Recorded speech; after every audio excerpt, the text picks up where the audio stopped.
Hello friends नमस्कार welcome back to my channel. आज video रे आमे जानिबा 34 साइज ब्लाउज रो गोटे बैक डिजाइन। देखो तो फ्रेंड्स एठी मु कपड़ा कटिंग कर नहीं आछि मेन कपड़ा आ अस्त्र कपड़ा आउ एठी मेन कपड़ा रे हमरो केमती एठी काम दे देछि। देखंतु आगरु देखंतु एमती सब काम दे देछि या को आमे केमती एडजस्ट करि सिलाई करिबा ताहा मु आपण मानक सहित आज शेयर करूची। आ ब्लाउज आमे स्क्वायर नेक रे तयारी करिबा। एठी देखंतु फ्रेंड्स पूरा ब्लाउज रो मेजरमेंट जान नियंतु। एबे देखंतु ए अस्त्र कपड़ा रे मु मार्किंग आपण मानक सहित शेयर करूची। देखंतु पूरा ब्लाउज रो लंब जहा थिबो 1 इंच प्लस करी कि नेबा। आउ शोल्डर एठी 5.5 इंच डीप नेक रे ब्लाउज तैयारी हबो। आउ आर्म होल टा 6.5 इंच। एबे चेस्ट रो 4 भाग रु भागे हला 8.5 इंच आउ 2 इंच एक्स्ट्रा मार्जिन। सेमिति ही अंटा मध्य नै जबा एठी 7.25 अछि 1 इंच बैक रो टक्स पई आउ 2 इंच एक्स्ट्रा मार्जिन। अंटा अछि एठी 29 इंच। एबे देखंतु नेक लाइन एठी 2 इंच आउ 2.5 नौची 2 इंच आउ 2 सूत करिगी एठी नेक लाइन नौची। तार डीप टा एठी 10 इंच आउ चौड़ा एठी 2.5 इंच।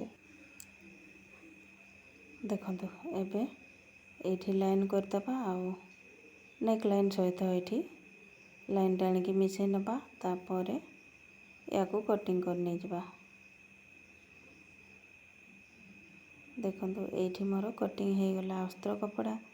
एबे हम मेन कपड़ा ऊपर रखी की ताको सिलाई करबा। देखंतु एठी मझी रे गोटे तार डिजाइन देछि ताकू एठी हमें सेंटर रे रखिबा। अस्त्र कपड़ा रो सेंटर मध्ये एठी जना पडुछि हमकु एठी हमर चिन्ह आसी जाइछि। देखंतु ता मझी रे करी की एठी रखिबा।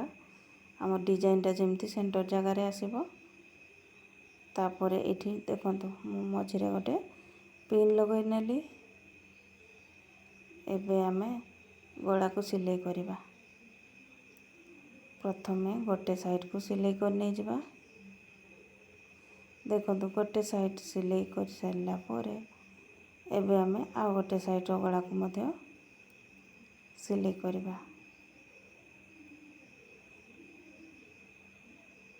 देखंतु एमती सीधा सिलाई पकै नै जबा। मेन कपड़ा हमरो ऊपर साइड रे अछि एठी हमें सिलाई करी की पलटी कर दबा।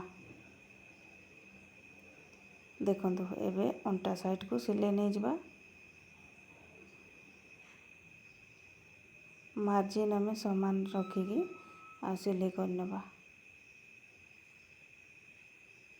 देखंतु एठी एबे तार एक्स्ट्रा कपड़ा को कटिंग कर नेला परे देखंतु ए गळा साइड रो कपड़ा को मध्य कटिंग कर दबा। आउ कोण जगह रे गोटे गोटे कट लगै नबा आ ताको पलटी कर नै जबा। देखंतु एबे ताको पलटी कर नै जबा। आउ अंटा साइड रे गोटे ऊपर स्टिच पकै दबा। देखंतु एटा मेन कपड़ा ऊपर सिलाई पकैबा।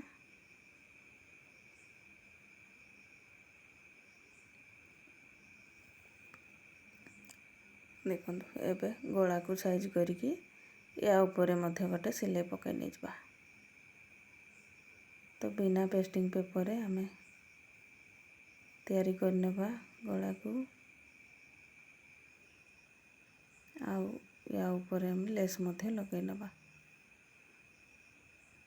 देखंतु कोण जगह रे छुंची को भीतर रे रखी की कपड़ा बुलेइबा आ सिलाई कर नै जबा। एठी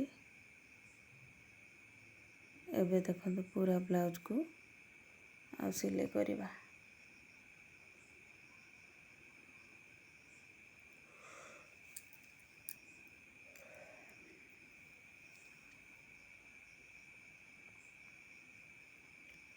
देखंतु एमती करी पूरा ब्लाउज को हमें अटैच कर नै जबा मेन कपड़ा सहित।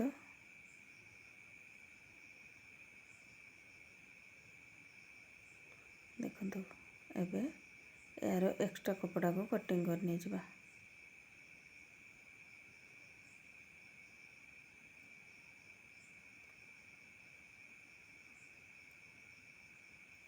बहुत ही कम समय रे तैयारी हो जावा हमर ब्लाउज। एमती एम्ब्रॉयडरी काम देइथिले आगरो एमती स्टिच करनेबे।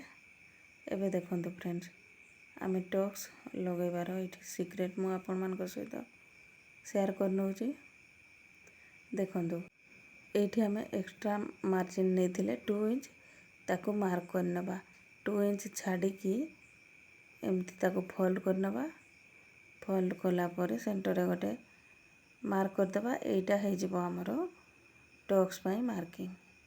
एमती करिकी सब साइज रो ब्लाउज पई आपण एठी एमती टक्स पई मार्किंग करि परिबे। आ शोल्डर को देखंतु एमती समान करिकी रखिबे। रखिला परे एबे ताको सिलाई करिबे। आ एठी देखंतु ऊपर केते जाय आमे सिलाई करिबा तार मध्य एठी सीक्रेट। देखंतु हाथ को देखंतु केमती रखिछि मु। आपण माने मते थोरे खाली मापी की देखिबे। आउ 4.5 रु 5 इंच पर्यंत ऊपर को नेबे सिलाई। आउ हाथ को एमती मापी नेबे। आ केते जाय आपनकर ए हाथटा जाउची से अनुसार आपण सिलाई करिबे। बारंबार आपन को फीता पकेबा पई पड़िबनी। आ एमती ही टक्स लगाई नै जिबा। सेम एपर साइड रे मध्ये लगाई नै जिबा टक्स को। देखंतु ए हाथ रे ताको एमती करिकी मापी नेबे। आ सेतिकी जाय सिलाई कर नै जिबे। एटा हमर परफेक्ट 4.5 इंच पर्यंत सिलाई आसी जिवो। देखंतु एमिति करिकी आपण माने मध्ये लगेबे टक्स। देखंतु एठी केते फिनिशिंग रे हमरो लागि जायछि टक्स मध्ये। एबे आमे लगै नबा टक्स ए लेस लगै नबा ब्लाउज रे। एठी देखंतु कोण जगह रे पूरा भलो की ताको फोल्ड करिबा जेमती हमरो कोणटा जणा पड़िबो। सेमती करिकी एठी ताको फोल्ड करिकी सिलेबा।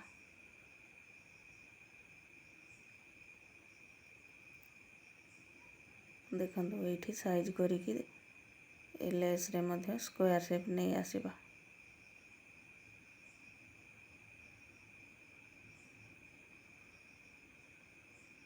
देखंतु एमती करिकी पूरा गळा रे हमें लगे नै जिबा लेस को। आउ लेस रो साइड रे पुणी ताको सिलाई करिबा डबल स्टिच। एमिति ही ए अंटा साइड रे मध्ये लगे नै जिबा लेस को। तो देखंतु केते कम समय रे एमती सिंपल ब्लाउज को आपण मान मध्ये डिजाइनर करि परिबे। तो फ्रेंड्स वीडियो भल लागिले वीडियो रे गोटे लाइक करिवे, शेयर करिवे। आ मो चैनल रे नुआ थिले चैनल को सब्सक्राइब करिवे। देखंतु केते सुंदर हमर पूरा स्क्वायर नेक ब्लाउज रेडी हे गला। आ जो मझी रे देखंतु तार डिजाइन जो काम देइछि पूरा सेंटर जगह रे अछि। देखंतु एबे आमे एडी लटकन तैयारी करनबा। ता पई कपड़ा एठी 4 इंच रे अछि लंबा और चौड़ा तार 4 इंच रे अछि। एठी ताको डबल स्टिच करिकी डबल फोल्ड करिकी एठी स्टिच कर नै गली। एबे देखंतु ए कोणरू ताको एमती छोट छोट प्रिल बनेकी पूरा एठी एमती गोटे डिजाइन तैयारी कर नै जिबा। आउ एठी सिलाई कर नै जिबा। एठी आपण चुंची सूता रे मध्ये सिलाई करि परिबे। देखंतु एठी एमती स्टिच पड़ला मझी रे डोरी को रखिकी पुणी एठी डबल स्टिच करिकी पक्का कर नै जिबा। एबे आ गोटे नै आसीबा कपड़ा ताको फोल्ड करिकी आउ एठी सिलाई करिबा। देखंतु एबे ताको एठी एमती पलटी कर देले तार डिजाइन देखंतु केते सुंदर। ଆସିଯିବ। ଏମିତି ହିଁ ଆଉ ଗୋଟେ ମଧ୍ୟ ମୁଁ ରେଡ଼ି କରି ନେଇଛି। ଦେଖନ୍ତୁ ଫ୍ରେଣ୍ଡସ୍, ଲଟକନ୍ ମଧ୍ୟ କେତେ କ୍ୟୁଟ୍ ସା ତିଆରି ହେଇଯାଇଛି। ସୁନ୍ଦର ଲଟକନ୍। ଏବେ ଆମେ ୟାକୁ ବ୍ଲାଉଜରେ ଲଗାଇ ନେବା। ଦେଖନ୍ତୁ ଏଇଠି ଆମେ 3 ଇଞ୍ଚରେ ମାର୍କ କରିବା ଦୁଇ ପଟ ସାଇଡ଼୍ ଯାକ, ଆଉ ଏଇ ଡୋରିକୁ ଆଟାଚ୍ କରି ନେଇଯିବା।